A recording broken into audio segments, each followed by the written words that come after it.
all the chips are stacked against Billy Napier this year, man. He's going into this upcoming season coaching for his job with the toughest schedule in college football. And I believe that the clock is about to strike midnight on his time with the University of Florida, man. And Uncle Lou came up with a great nickname for Billy Napier. He calls him Sunbelt Billy, and it fits him perfectly because this, to me, is another example of another great G5 coach who just can't seem to handle coaching in the pressure cooker that is the Southeastern Conference. You know, and my reasons for why I think this is going to be the final year of Billy Napier at Florida is, for one, the biggest knock on him was his play calling. And I thought that he was going to end up giving that thing up to somebody else, but instead, he reassured us that he's still going to be calling plays. So that in itself pretty much just a dagger in the heart for me because his play calling is not good.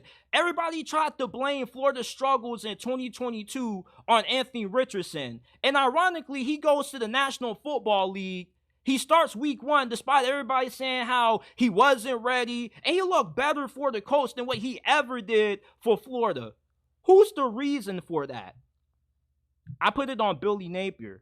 What about the terrible clock management and in-game decision-making? He's either too damn conservative or too overly aggressive at times. And there's been a lot of games that I've watched out of Florida under Billy Napier where they simply haven't looked prepared, they've lacked discipline, and they've been heavily penalized. He can't get the defensive coordinator right. Florida hasn't had a good defense in freaking years. From Todd Grantham to Austin Armstrong, it seems like they can never get it right.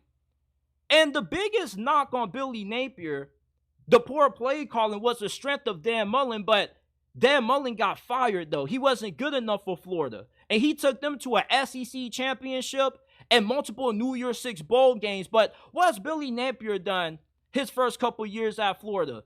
6 wins, got smacked by Oregon State. You win 5 games last year. If you had Graham Mertz, you probably would have beaten FSU. But the recruiting has been really good. But outside of recruiting and being good at utilizing the transfer portal, what has that showed on the field? And with the schedule that Florida has this year, I'm having a hard time seeing them win more than 5 games. I think the ceiling for Florida this year is 7 wins. You can say from a talent standpoint, well, JT, they got a good enough team where they can win 8, 9 games. Yeah, that's if you had Kalen DeBoer as your head coach. You have Billy Napier, whose play calling has been lackluster and isn't a good in-game coach. He's a worse version of what we have down in Miami of Mario Cristobal. And it's ironic that, you know who Florida plays this year, week 1? Miami. Miami has a better team and a better quarterback, and they're going to beat Florida by at least 7 points in the swamp. And I think that's going to be the start to the beginning of the end for Billy Napier. Now, you got Samford. That's probably the only guaranteed win that you can give Florida on this schedule. Outside of that, you got Texas A&M at Mississippi State. You should be able to beat Mississippi State. They may be one of the worst teams in the SEC this year. You got UCF. You should be able to beat them because you have a better team than what UCF has on paper. But the coaching matchup is way one-sided. I would favor the Gus Bus over Billy Napier. On the road against Tennessee, Kentucky, Georgia. You got Georgia. There's no way you're going to be able to keep it close with them. And then you got to go on the road, your last couple of games against Texas, FSU, the end of season. And in between that, you got LSU and Ole Miss at home. How many wins do y'all see on this schedule? Because I don't see too many. You could upset Miami week 1, but I don't see you beating Texas A&M and Mike Elko. I don't see you beating Tennessee on the road and Rocky Top. And I definitely don't see you beating Georgia, Texas, or Ole Miss. And definitely not FSU on the road. Tick tock, Billy Napier. Your time in Gainesville is coming to an end. And I was on with my dude, College Football with Sam, last week. And he asked me, JT, do you think that Billy Napier is the next Scott Frost? And when I first heard that question from him, I was a little shocked. I was like, nah, I don't know about that. But then I started to think about it. Scott Frost didn't want to give up play calling neither. And he was a pretty good recruiter too, but what was Scott Frost's issues? Poor play calling, terrible clock management, his end-game decision-making wasn't that good neither, and Nebraska oftentimes, late in games, they just fell apart.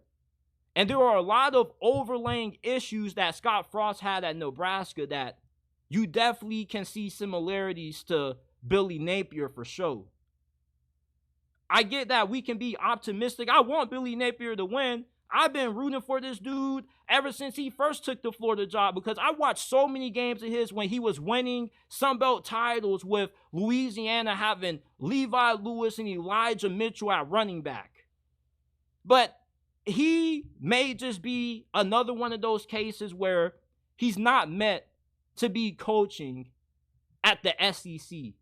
There's an old saying that goes, pressure either bursts pipes or makes diamonds.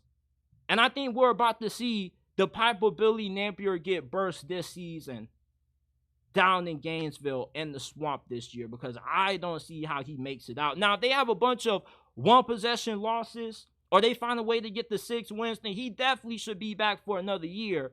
But even if they have a bunch of one-possession losses, you may get a break in the schedule next year. But, we're going into year 3 and you still haven't shown any results. We're still trying to give you a little bit of a grace period. How long of a grace period do you need? The schedule is never going to get any easier. You're always going to have a tough schedule when you're coaching in the SEC. The only breaks that you're probably going to get is you may schedule more weak out-of-conference opponents. Instead of scheduling Miami week 1, you're probably going to schedule FAMU and Bethune-Cookman for your first 2 games to open the season to give you 2 easy wins. And then you just got to find where your other 4 wins. Maybe you get a break and you get to play Vanderbilt.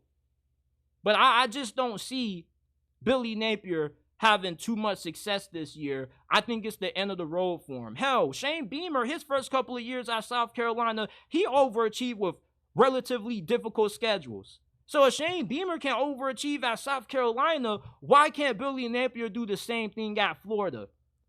I'm done with the excuses with this dude. It's put up or shut up. I don't care if they lose, if they don't become bowl eligible this year, but they were competitive in all of their losses. It's time to see some results. If Florida can't win 6 games this year, need to cut bait with this dude and find another head coach who's more than capable of being able to get the job done. It doesn't matter how good your recruiting classes are if you're not developing these dudes and you're not putting them in the proper situation to succeed. Florida has a top 25 roster going into this year. There's not a single game on this schedule they shouldn't be able to win outside of playing Georgia. LSU doesn't have a defense. Ole Miss defense is a work in progress. FSU is in for a down season. They got DJ Uiagalelei at quarterback. I like Florida's roster. I just don't have a lot of confidence in a head coach. And how can you? The dude's still calling the plays when the play calling was the biggest knock on him last season and the year before that.